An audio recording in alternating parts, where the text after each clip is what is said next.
नमस्कार दोस्तों, कौटिल्य बलरामपुर के ऑफिशियल यूट्यूब चैनल पर आपका स्वागत है। आइए वीडियो के री एग्ज़ाम की सीरीज़ को आगे बढ़ाते हैं और फिर कुछ नए प्रश्नों को देखते हैं।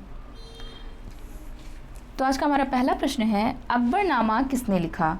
अब्दुल रहीम खान खाना ने, अब्दुल कादिर बदायूनी ने, फैज़ी ने या अबुल फजल ने? तो इसमें आपका विकल्प डी सही है, अबुल फजल ने। अकबरनामा 3 जिल्दों में बटी एवं 7 वर्ष के कठिन परिश्रम के उपरांत 1597 और 98 ईस्वी में पूर्ण होने वाली यह पुस्तक अबुल फजल द्वारा रचित है। अबुल फजल अकबर के शाही दरबार के नवरत्नों में से एक थे। आईन अकबरी इस पुस्तक की अंतिम जिल्द है। प्रथम जिल्द अकबर के जन्म से आरंभ होकर 15 सितंबर 1572 में खत्म होती है। इस भाग में अकबर के जीवन के प्रारंभिक 30 वर्षों का उल्लेख है। दूसरा भाग अकबर के राज्याभिषेक से लेकर आगे के 46 वर्षों की स्थिति पर प्रकाश डालता है। तीसरा भाग, जो कि आईन अकबरी के रूप में है, 5 भागों में विभक्त है, जो विशेष रूप से अकबर की शासन प्रणाली पर प्रकाश डालता है। ये 1574 ईस्वी में अकबर की मुलाजमत में दाखिल हुए तथा इन्हें 1589 से 90 ईस्वी में अकबर के काल का इतिहास लिखने का आदेश प्राप्त हुआ था। अगला प्रश्न है, सूर्य मंदिर स्थापित है पुरी में, कोणार्क में, खजुराहो में या गया में? तो इसमें आपका विकल्प बी सही है, कोणार्क में। सूर्य मंदिर उड़ीसा के कोणार्क में स्थित है। 1278 ईस्वी में गंग वंश के शासक नरसिम्ह देव द्वारा स्थापित किया गया था। इसे ब्लैक पैगोडा के नाम से भी जाना जाता है। अगला प्रश्न है, सामान्य मानव शरीर का तापक्रम होता है 98.4 degree Fahrenheit, 98 degree Fahrenheit, 98.8 degree Fahrenheit या इनमें से कोई नहीं? तो इसमें आपका विकल्प डी सही है, इनमें से कोई नहीं, क्योंकि इन तीनों में से कोई नहीं होता है।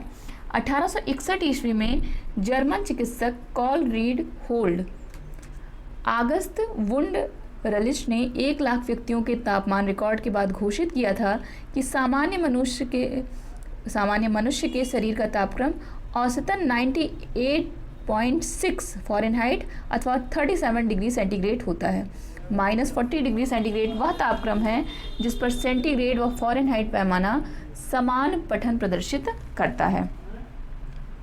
नेक्स्ट क्वेश्चन, किस तत्व की कमी से घेंघा रोग हो जाता है? नाइट्रोजन की, कैल्शियम की, आयोडीन की या फास्फोरस की? तो इसका विकल्प सी सही है, आयोडीन की। घेंघा रोग प्रायः आयोडीन की कमी से होने वाला रोग है। यह गर्दन के निचले भाग पर स्थित थायराइड ग्रंथि के बढ़ने से होता है।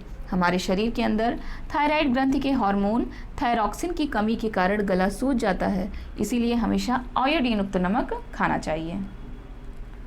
नेक्स्ट क्वेश्चन, निम्नलिखित में से किसकी उपस्थिति के कारण दूध में मिठास आती है? माइक्रोज की, सुक्रोज की, लैक्टोज की या कैरोटीन की?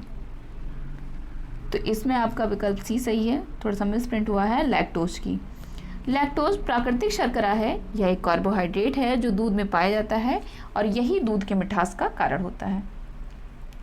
अगला प्रश्न, पीत क्रांति किसके उत्पादन से संबंधित है? खाद्यान्न के, मत्स्य के, तिलहन के या दूध के उत्पादन से? तो इसमें आपका विकल्प सी सही है, तिलहन के।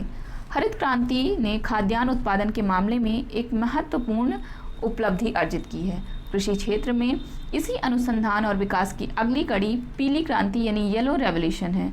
इसी के तहत तिलहन उत्पादन में आत्मनिर्भरता प्राप्त करने की दृष्टि से उत्पादन, प्रसंस्करण और प्रबंध प्रौद्योगिकी का सर्वोत्तम उपयोग करने के उद्देश्य से तिलहन प्रौद्योगिकी मिशन प्रारंभ किया गया। तिलहन उत्पादन कार्यक्रम में 23 राज्यों के 337 जिले शामिल हैं। यह उपलब्धि खाद्य तेलों और तिलहन फसलों के उत्पादन के क्षेत्र में रही है। पीली क्रांति के परिणाम स्वरूप ही हमारा देश खाद्य तेलों और तिलहन उत्पादन में महत्वपूर्ण उपलब्धि हासिल कर सका है। अगला प्रश्न है, 3 पिन बिजली के प्लग में सबसे लंबी पिन को जोड़ना चाहिए? आधार सिरे से, उदासीन सिरे से, सजीव सिरे से या किसी भी सिरे से? तो इसमें आपका विकल्प ए सही है, आधार सिरे से। 3 पिन प्लग में सजीव या फेज यानी लाई और फेज, उदासीन यानी न्यूट्रल एवं आधार यानी अर्थ या ग्राउंड सिरे, 3 सिरे होते हैं। दोनों एक साथ रहने वाले सिरों में फेज एवं उदासीन तारों को जोड़ते हैं। तीसरी है लंबी पिन में अर्थ को जोड़ते हैं। नेक्स्ट क्वेश्चन, गर्मियों में सफ़ेद कपड़े पहनना ज़्यादा आरामदेह है, क्यों? क्योंकि ये अपने ऊपर पड़ने वाली सारी ऊष्मा को परावर्तित कर देते हैं, वे शरीर से स्थानांतरित होने वाली सारी ऊष्मा को विकृत कर देते हैं, या वे पसीना सोख लेते हैं, या वे आँखों को शीतलता प्रदान करते हैं। तो इसमें आपका विकल्प ये सही है, वे अपने ऊपर पड़ने वाली सारी ऊष्मा को परावर्तित कर देते हैं।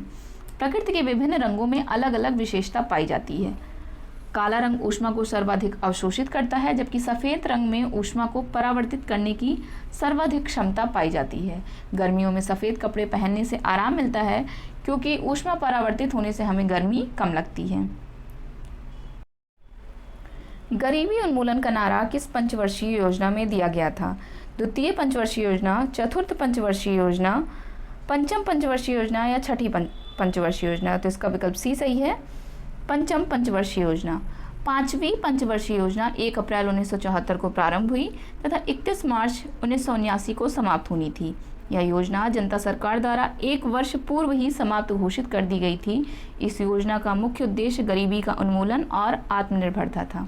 इस योजना के महत्वपूर्ण तथ्य थे राष्ट्रीय आय में 5% की सामान्य वार्षिक वृद्धि, उत्पादक रोजगार के अवसरों का विस्तार करना, सामाजिक कल्याण का विस्तृत कार्यक्रम, कृषि एवं जनोपयोगी वस्तुओं को उत्पन्न करने वाले उद्योगों पर बल, अनावश्यक उपभोग पर कड़ा प्रतिबंध, एक न्यायपूर्ण कीमत मजदूरी नीति। अगला प्रश्न है, लॉर्ड मैकाले किससे संबंधित हैं? सेना के सुधार से, अंग्रेजी शिक्षा से, सती प्रथा की समाप्ति से या अस्थायी बंदोबस्त से? तो इसमें आपका विकल्प बी सही है, अंग्रेजी शिक्षा से। भारत में शिक्षा का उद्देश्य और माध्यम दोनों पर विचार करने के लिए लॉर्ड मैकाले के अधीन समिति का गठन किया गया। 2 फरवरी 1835 में लॉर्ड मैकाले ने अपना महत्वपूर्ण स्मरण पत्र जारी किया, जिसमें अंग्रेजी को शिक्षा का माध्यम स्वीकार किए जाने की सिफारिश की थी। लॉर्ड विलियम बेंटिक की सरकार ने 17 मार्च 1835 के प्रस्ताव द्वारा मैकाले के दृष्टिकोण को अपना लिया। नेक्स्ट क्वेश्चन, 14 जून 1947 को कांग्रेस के दिल्ली अधिवेशन में भारत के विभाजन का प्रस्ताव स्वीकृत हुआ। इस अधिवेशन के अध्यक्ष थे राजेंद्र प्रसाद, सरदार वल्लभ भाई पटेल, आचार्य JB कृपलानी या जवाहरलाल नेहरू? जिसमें विकल्प सी सही है, आचार्य JB कृपलानी। कांग्रेस अध्यक्ष ही कांग्रेस कार्य समिति का अध्यक्ष होता है। 14 जून 1947 को जिस समय कांग्रेस महासमिति ने दिल्ली में भारत के विभाजन का प्रस्ताव स्वीकृत किया, उस समय कांग्रेस के अध्यक्ष आचार्य JB कृपलानी थे। सरकार से मतभेद के पश्चात नवंबर 1947 में इन्होंने त्यागपत्र दे दिया। कृपलानी के त्यागपत्र के बाद डॉक्टर राजेंद्र प्रसाद कांग्रेस के अंतरिम अध्यक्ष बने थे। 1948 ईस्वी में कांग्रेस के जयपुर अधिवेशन में पट्टाभी सीतारमैया कांग्रेस के अगले अध्यक्ष बने।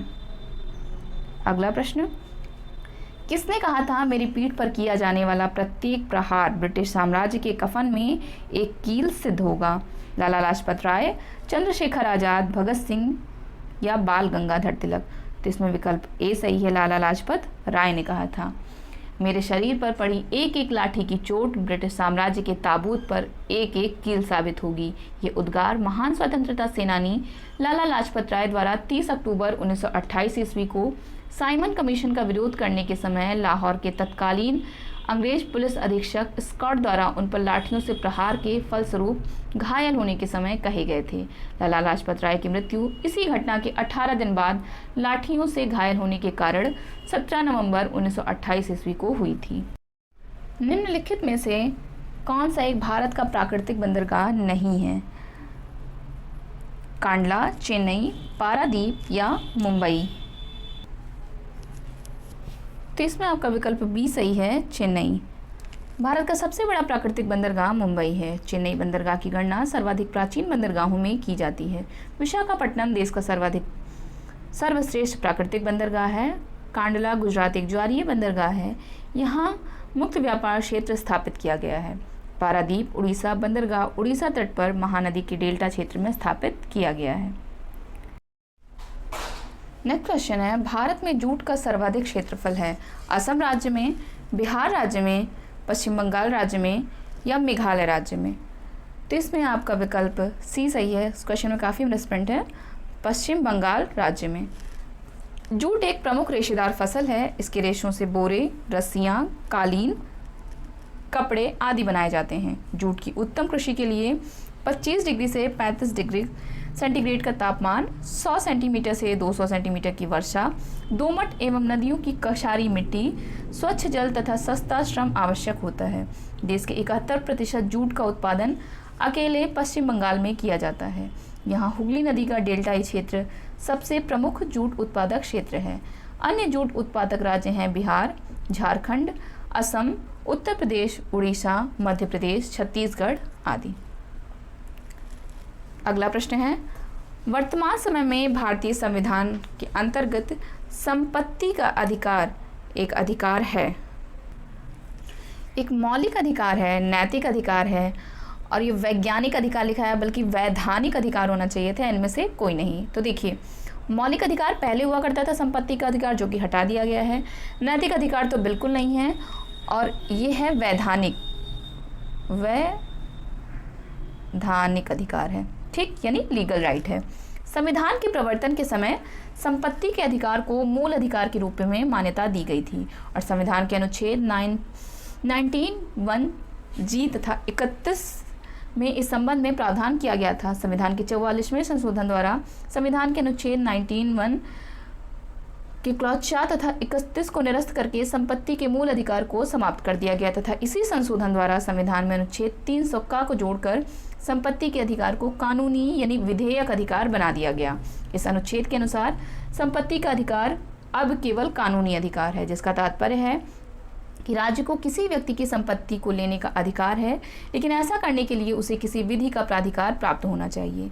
कार्यपालिका के आदेश द्वारा किसी व्यक्ति को उसकी संपत्ति से वंचित नहीं किया जा सकता, अर्थात विधि द्वारा ही किसी व्यक्ति को उसकी संपत्ति से वंचित किया जा सकता है। अगला प्रश्न है, कोई विधेयक धन विधेयक है, इसका निर्णय कौन करता है? राष्ट्रपति, वित्त सचिव, लोकसभा अध्यक्ष या वित्त मंत्री? तो इसमें आपका विकल्प सी सही है, लोकसभा अध्यक्ष। संविधान के अनुच्छेद 110 के अनुसार धन विधेयक को राष्ट्रपति की सहमति से लोकसभा में पेश किया जाता है। लोकसभा द्वारा पारित किए जाने के बाद इसे राज्यसभा में भेजा जाता है। जब राज्यसभा को भेजा जाता है तब उसके साथ लोकसभा अध्यक्ष का यह प्रमाण पत्र संलग्न होता है कि वह विधेयक धन विधेयक ही है। लोकसभा अध्यक्ष को ही यह निर्णित करने की शक्ति दी गई है कि कोई विधेयक धन विधेयक है या नहीं है। राज्यसभा को धन विधेयक के संबंध में बहुत कम अधिकार हैं। राज्यसभा लोकसभा द्वारा पारित धन विधेयक में संशोधन नहीं कर सकती है, लेकिन उसके संबंध में वह अपनी सिफारिश दे सकती है। यह लोकसभा पर निर्भर करता है कि यह राज्यसभा की सिफारिश को स्वीकार करे या ना करे। राज्यसभा धन विधेयक को 14 दिन से अधिक नहीं रोक सकती है। यदि राज्यसभा धन विधेयक को 14 दिन से अधिक रोकती है तो विधेयक को उस रूप में पारित माना जाएगा जिस रूप में लोकसभा में पारित किया गया था। अगला प्रश्न है, मगध के किस प्रारंभिक शासक ने राज्यारोहण के लिए अपने पिता की हत्या की एवं स्वयं इसी कारणवश अपने ही पुत्र द्वारा मारा गया था? बिंबिसार, उदयन, अजातशत्रु या नागदशक? तो इसमें आपका विकल्प सी सही है, अजातशत्रु। हर्यक वंश का सबसे प्रतापी राजा बिंबिसार था, जिसने गिरिव्रज को राजधानी बनाया था। पुराणों के अनुसार बिंबिसार ने करीब 28 वर्ष तक शासन किया। विनय पिटक से ज्ञात होता है कि बुद्ध से मिलने के बाद उसने बौद्ध धर्म ग्रहण कर लिया और बिलवन नामक उद्यान को बुद्ध तथा संघ के निमित्त प्रदान कर दिया। अंतिम समय में अजातशत्रु ने अपने पिता बिंबिसार की हत्या कर दी थी और मगध के सिंहासन पर बैठा। इसने लंबे संघर्ष के बाद काशी एवं वज्र संघ को जीता। इन लड़ाइयों में अजातशत्रु ने रथमशलों एवं महाशिलाकंटक नाम के हथियारों का प्रयोग किया। इसके शासनकाल में राजगृह में सप्तपर्णी गुफा में 483 ईसा पूर्व में प्रथम बौद्ध संगीति का आयोजन हुआ। अंतिम समय में अजातशत्रु की हत्या इसी के पुत्र उदयन द्वारा कर दी गई थी। उदयन ने पाटलिपुत्र नामक राजधानी की स्थापना की थी। आगे के 4 शासकों ने भी इसी प्रकार अपने पिता की हत्या कर राज्य हस्तगत किया था। अगला प्रश्न है, किसके प्रशासन काल में अस्थायी बंदोबस्त प्रारंभ किया गया था? आपके विकल्प हैं sir John Shore, Warren Hastings, Lord Cornwallis या लॉर्ड वेलेस्ली। इसमें आपका विकल्प सी सही है, लॉर्ड कॉर्नवालिस। बंगाल में भू राजस्व वसूली का अधिकार किसे दिया जाए तथा उसे कितने समय तक के लिए दिया जाए, इस पर अंतिम निर्णय कॉर्नवालिस ने सर जॉन शोर के सहयोग से किया और अंतिम रूप से जमींदारों को भूमि का स्वामी मान लिया गया। 1790 ईस्वी में 10 वर्ष की व्यवस्था की गई, जिसे जॉन शोर की व्यवस्था के नाम से भी जाना जाता था, परंतु इस व्यवस्था को 1793 ईस्वी में अस्थायी बंदोबस्त में परिवर्तित कर दिया गया। इस व्यवस्था के अनुसार जमींदारों को भू राजस्व का 8/9 भाग कंपनी को तथा 1/9 भाग अपनी सेवाओं के लिए अपने पास रखना था। आज के वीडियो में बस इतना ही। आगे की क्लास कल कंटिन्यू करेंगे। ऐसे ही कंटेंट के लिए बने रहे हमारे साथ। चैनल को हमारे ज़रूर सब्सक्राइब करें, वीडियो का लिंक दोस्तों के साथ शेयर करें और परीक्षा की तैयारी अच्छे से करें। Thank you so much.